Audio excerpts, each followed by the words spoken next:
Welcome to Kenton Teaches. Enjoy the video. In this video, I will show how to study history with interest. Begin by framing a clear question to guide your reading and note-taking. Focus on people, causes, and consequences, and link events to themes you care about. Use timelines and maps to visualize change over time.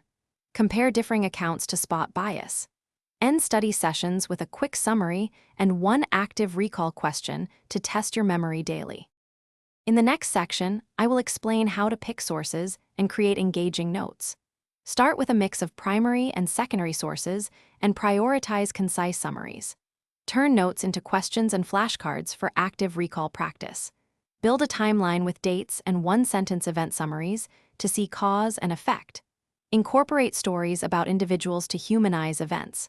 Review regularly using spaced repetition to cement the narrative and facts.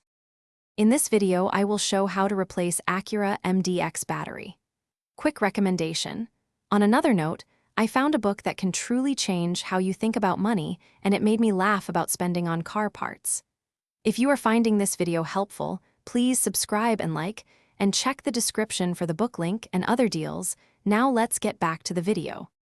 In this video, Thanks for watching. Please subscribe if this video was helpful.